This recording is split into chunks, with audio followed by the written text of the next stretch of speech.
Hello and welcome to yet another important chapter of history in Grade 10, Rise of Nationalism in Europe. Emergence of Nationalism. In 1789, the French Revolution took place and the despotic rule of the Bourbon dynasty was replaced with the rule of the people. The revolutionaries henceforth tried to incorporate united or collective feelings among the French people, in other words, nationalist feelings. This was to be achieved through certain reforms. Those reforms were the introduction of the words de la patrie, which means the fatherland, de la citoyen, which means the citizen, new French flag, introduction of the National Assembly, centralized administrative system, uniform taxes, and promotion of Parisian French. Spread of nationalism. The rulers of France held the opinion that it was their mission to liberate other European people. Inspired by Maximilian Robespierre, several Jacobin clubs were established in several parts of Europe. This paved the way for French armies to conquer most of Holland, Belgium, Switzerland, and Italy by 1790s. The French troops carried forward the idea of nationalism. However, in 1804, an ordinary soldier, Napoleon Bonaparte, seized power and became the monarch. Still, he kept the ideas of democracy alive through a French administrative field. Napoleon's rise and fall. Factors of rise. In the administration, he incorporated revolutionary elements to make it sensibly acceptable. The Civil Code of 1804 is also known as the Napoleonic Code, and it removed birth privileges, established equality under law, and right to property. This code was implemented in regions under French control. Napoleon simplified administration, removed the feudal dues, and liberated peasants from serfdom and manorial dues. Restrictions on guilds and businesses were removed, and transport and other basic facilities were improvised. Factors of fall.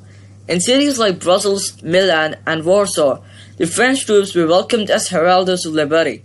However, there existed flaws like increased taxation, censorship, forced conscription into the French armies, and lack of political freedom. These all seem to outweigh the advantages of the administrative changes, so non-French people abruptly changed from the greeters of the French to critics and opponents of the French regime. Rise of the middle class. It was a result of urbanization and growth and emergence of new cities.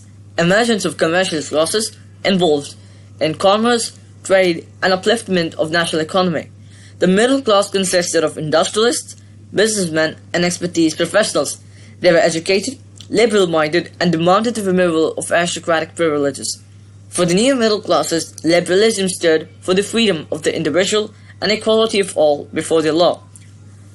Liberalism is divided into three, as seen in the next content. So the first, we have social liberalism. It included the call for the end of autocracy and clerical privileges, or the privileges which were held by those who worked in the church. Freedom of individual and equality before law, freedom of press and media, and then we have political liberalism. So it included the government should rule per consent of the people and the constitution, and also for the inclusion of a representative parliament. Inviolability of personal property, universal suffrage for unpropertied men and women. Third, we have economic liberalism. So it demanded freedom of markets and trade, abolition of restriction on movement of goods, uniform duties, rates, and measures. In July 1830, revolutionaries overthrew King Charles X and replaced him with King Louis Philippe. Thus, a constitutional republic was formed in France. This incident sparked the end of conservative dominance and the start of liberal nationalism. Following the revolution in France, the South provinces of Netherlands fought for independence in August 1830. Subsequently, the Kingdom of Belgium was formed. Nationalist feelings erupted among the Greeks, who were constantly reminded that the nation was the ancient cradle of Europe. It is true that the Greek Empire was the backbone of the European civilization. Greece had all been controlled under the control. In July 1830, revolutionaries overthrew King Charles X and replaced him with King Louis Philippe. Thus, a constitutional republic was formed in France. This incident sparked the end of conservative dominance and the start of liberal nationalism. Following the revolution in France, the South provinces of Netherlands fought for independence in August 1830. Subsequently, the Kingdom of Belgium was formed. Nationalist feelings erupted among the Greeks, who were constantly reminded that the nation was the ancient cradle of Europe. It is true that the Greek Empire was a historical backbone of Europe. Greece had been under the control of the Muslim Ottoman Empire. The Greek Revolution started in 1821 with support from exiled Greeks. The Greeks who had been removed from the country, forcibly, West European nations and other nationalist groups of the continent. In 1832, Greece received its independence after the signing of the Treaty of Constantinople. Here we can see a painting of the Second French Revolution. Let's move on. Now we have an important topic called Romanticism and Nationalism. Romanticism is a movement or style of art, literature and music in the late 18th century and early 19th century in Europe. Great emphasis was placed on common culture, language, emotional appeal, collective heritage. Science and reason were criticized by the movement. Johann Gottfried Herder is credited for giving the ideas of Das Volk, der People, and Volksgeist, the spirit of the people in Germany. The Grimm brothers collected German folklore and stories and also popularized them. Polish nationalist feeling were kept alive through popularly supported movements. Use of ethnic languages like Polish was encouraged, especially in church services. Polish music, poetry, and folk dances were promoted during the Russian rule. Polish nationalism reached its height in the second half of the 19th and first half of the 20th century. Its crucial waves followed the Polish defeat in the January Uprising in 1864. Churchmen who used Polish were jailed, and people who participated in the January Uprising in 1864 were sent to Siberia as a punishment.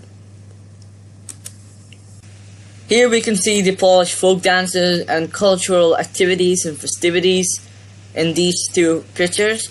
Now here down we can see the Grimm brothers who popularized German folklore among the people of Germany, and this is Friedrich Gottfried Herder, who was responsible for the introduction of Romanticism in Poland and the feeling of nationalism. Now we move on to another important topic: hunger, hardship and popular revolt. Economic hardships increased in Europe during the 1930s. Widespread unemployment and urban congestion due to urbanization were present during the era. Because of the Industrial Revolution, artisans and craftsmen faced rigid competition from machine-made flawless products made in England. Feudal dues were increased, food prices were increased, and widespread failure of crops occurred. A popular revolt occurred in France in 1848, which resulted in Louis Philippe fleeing the country. Subsequently, the French was declared a republic with voting rights for all men above the age of 21.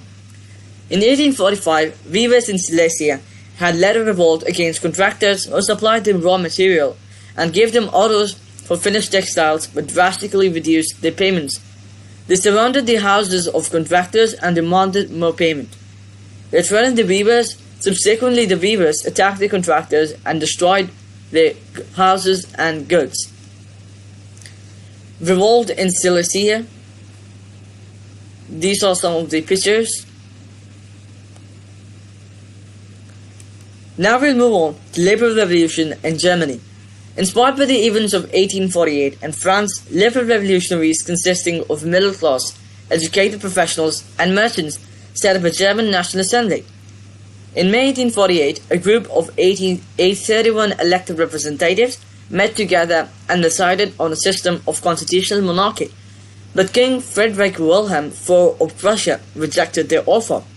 The lower peasant class too protested against the inadequate representation of peasants. So this led to the weakening of the liberal movement and the disbanding of the German National Assembly. So how did the unification of Germany take place? In May 1848, the liberals attempted to set up a constitutional monarchy at Frankfurt. However, it was suppressed by the monarchy and the armed forces. After the failure of the National Assembly, German Chief Minister Otto von Bismarck takes the lead in German unification He planned the unification with the help of the Prussian army and bureaucracy. He conducted 3 wars within 7 years with Austria, Denmark and France, ensuring the path to German unification. The process was completed with the crowning of Kaiser William I as the King of Germany. Unification of Italy. Italy was divided into 7 states, of which only one, Sardinia-Piedmont, was ruled by an Italian dynasty. Ideas of Italian unification were first given by Giuseppe Mazzini through the revolutionary group Young Italy. After the failed revolutions of 1831 and 1848, the lead was taken over by the King of Sardinia, Victor Emmanuel. The Chief Minister of Sardinia, Count Cavour, led the unification process by diplomatic alliance with France to defeat Austria and unify its northern states. In the southern part, Giuseppe Garibaldi led the movement by involving the peasants to drive the Spanish rulers out. The process of unification of Italy was completed by the crowning of Victor Emmanuel as the King of Italy. The unification of Great Britain. Unlike other European unifications, this was not the result of a nationalist revolt. British Isles consisted of 4 main ethnic regions. These are the English-speaking people. Over here we have Wales, who identify as Welsh. Over here we have Scotland, who identify as Scottish. And this is Ireland, which is divided into Northern Ireland, which is part of the United Kingdom, and the Republic of Ireland, which is a sovereign country separate from the United Kingdom. So these people identify as Irish. The decision for the unification was taken by the British Parliament. In 1707, through an Act of Union, England took control of Scotland, completely subjugating their identity. In 1801, through another Act of Union, Ireland too was made a part of the Kingdom of Great Britain. There was great effort to impose the symbols of British culture over Scotland and Ireland. Nationalism in Balkans. The Ottoman Empire was a dominant Muslim regime ruling over predominantly Christian people.